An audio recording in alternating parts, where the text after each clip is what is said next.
This is American Republic, in case you forgot what class you were in. This is the first video of week 5. So hopefully you've turned in your week 4 packet. And with your week 5 packet, you should have gotten the chapter 22 test. Please make sure that you take that test before you begin chapter 23. Also, in your packet, you should be getting the chapter 23 notes. Please, please, please remember to separate those notes from the things that you'll be turning in at the end of this week. I don't want you guys to continue. A couple of you are continuing to lose your notes because you turn them in. Well, guess what? You turn them in, you don't get them back. So keep your notes with you. This chapter we are starting World War II, but we will continue this chapter next week, and you need to have your notes with you. I'll probably remind you again in the coming videos. Please remember to keep your videos. Well, we are getting started with chapter 23, World War II. How is World War II different from all other wars that we've studied this year? Some possible answers include, this was truly a good versus evil war. There were no doubts about it. Also, the number of people who will die in this war will be catastrophic, absolute, so much more than in any other war we've discussed. Also, only absolute victory or absolute defeat was possible. There was no peace without victory view in mind. What I want you guys to do, turn in your books, please, to page 452, and I want you to read the first paragraph, the intro paragraph at the top on page 452 to yourself. Once you finish, please unpause the video, and we will continue. What were the causes of World War II? Remember, as with all wars, we study the causes so that we can avoid another war like it. Do you think a new world war would be likely today? If not, tell me why not. And if so, where might it be fought? And who would fight on each side? We do have to understand there is a difference between the conventional warfare of World War II, in which we're going to see battles taking place, with unconventional warfare that we see more of today, guerrilla warfare, the global war against terrorism. Well, let's get started. Roman number 1, storm clouds gather. Americans had fought World War I thinking that it would be the war to end all wars. Now, a generation later, Americans were back on the battlefield of an even greater war. The causes of World War II started immediately following World War I. Letter A, Italian Fascism. Italy had joined the Allies during World War I, hoping to be rewarded for its efforts. It was disappointed. In addition, Italy faced economic and political problems. So in 1922, Benito Mussolini took power in Italy and became known as Il Duce. That means the leader. In case you're wondering, that's a capital I, lowercase l in the name Il Duce. Mussolini established a fascist state. This is an economic and political system which the totalitarian government allowed private ownership of property, but heavily regulated all economic activity. All activities had to support and further the goals of the state. Both Hitler and Mussolini will introduce fascist governments to their countries.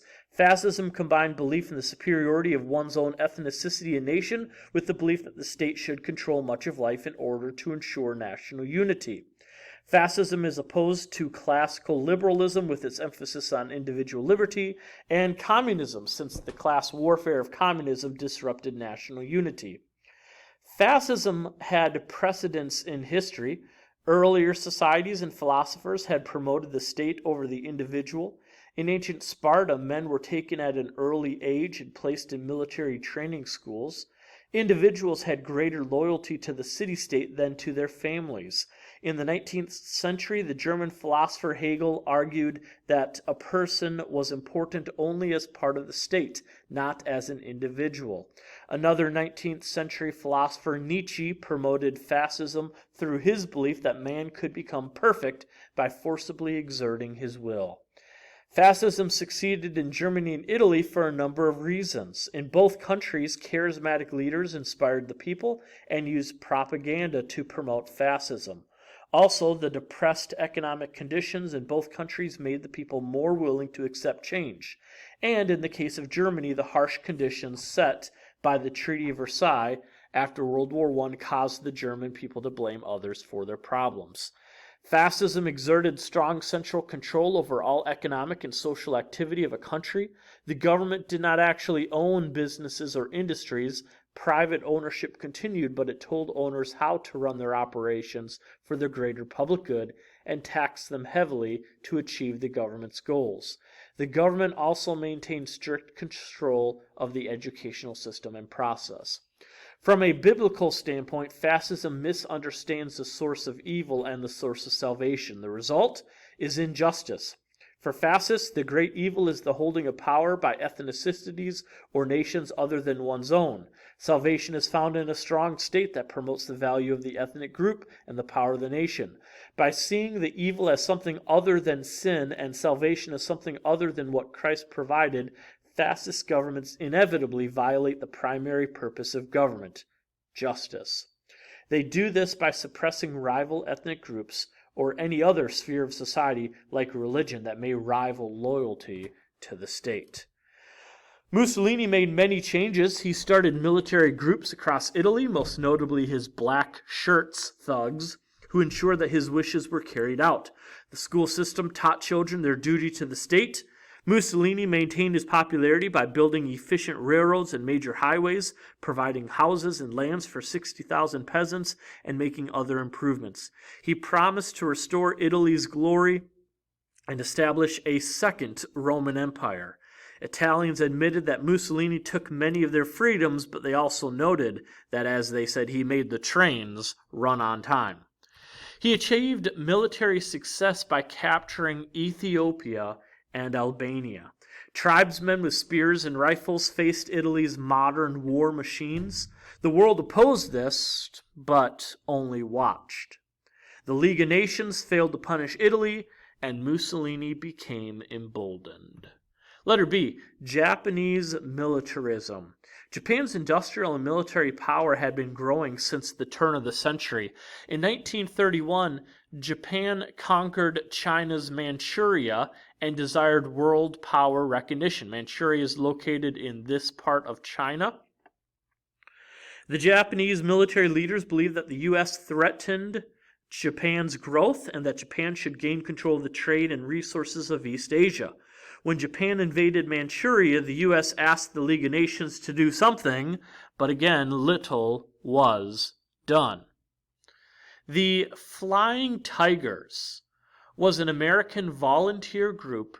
They were fighter pilots who fought the Japanese in China. They were celebrated for their planes P-40s, whose noses were painted to resemble a shark's mouth. If you look at page 453, there's a pink box entitled The Flying Tigers. I want you to read to yourself. Once you have finished, please unpause the video and we'll resume. Letter C, German Nazism. Germany had been punished the most after World War I. It had been blamed for the war, stripped of its strong army, some of its land, its colonies, and its self-respect. Out of the ashes of defeat arose a man who gave Germany a false hope for future greatness. His name, Adolf Hitler. Adolf Hitler wrote Mein Kampf, which in German means My Struggles, where he became popular for exalting German superiority and blaming Jews for Germany's problems. He wrote his book while he was in prison. Hitler also said that while he was in prison, he learned the art of public speaking. Hitler and his Nazi henchmen preached the false doctrine of Aryan supremacy. They acted on that belief by persecuting the Jewish people. First, they made life difficult for the Jewish Germans, hoping they would leave Germany voluntarily. Next, the Nazis forced the Jews to live under inhumane conditions in ghettos. Then, as they began expelling them, finally, Hitler instituted the final solution, as he called it. He imprisoned the Jews in concentration camps where they were treated as slave laborers. As Allied armies got ever closer to the prison camps and it became obvious that Hitler would lose the war, he ordered mass executions of Jews in gas chambers. In 1933, Hitler founded the Nazi Party and became known as the Führer, which means leader. He took over control of Germany at this time. The same depression in the U.S. was even worse in Germany, and Hitler and his fascist party were voted into power. His desire for a new German empire gained more and more support. He achieved more power by violating the rules set up by the Treaty of Versailles. He sent troops into the Rhineland, which was a demilitarized zone near France. He organized German men and boys into groups for military training. He ordered German scientists to develop new weapons and other war material. In the end, the Axis powers were formed. This was an alliance created by Germany, Italy, and Japan. Mussolini, Hitler, and the Japanese warlords became allies in 1940. Letter D, Roosevelt's foreign policy. Remember, FDR is still the president of the United States. He's been elected to a third unprecedented term at this point. In the 1930s, Americans continued to support a policy of isolationism. The Great Depression was taking its toll in the U.S., and Americans felt that it needed to solve its own problems rather than worry about the problems around the world. The U.S. hoped that the League of Nations would do something about the Axis nations, but it was too weak to restrain them. President Roosevelt wanted to act, but without public support, he could not do so. One thing that Roosevelt did do during the 1930s was promote what became known as the Good Neighbor policy.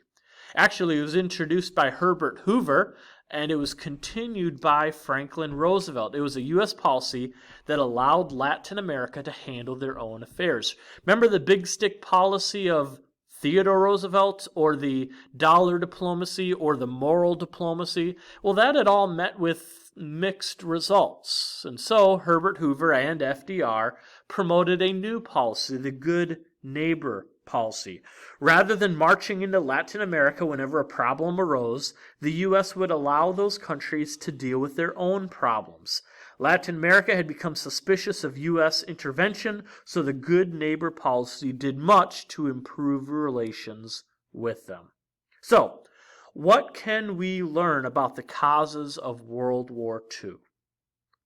Probably the best answer that we can give is summed up in this one quote: "Evil triumphs when good men do nothing." We will talk more about the growth of Hitler's power tomorrow, and we'll see the fact that good men will do nothing to stop that growth until it is too late. Hope you all have a good rest of the day. Be good, do good. Bye.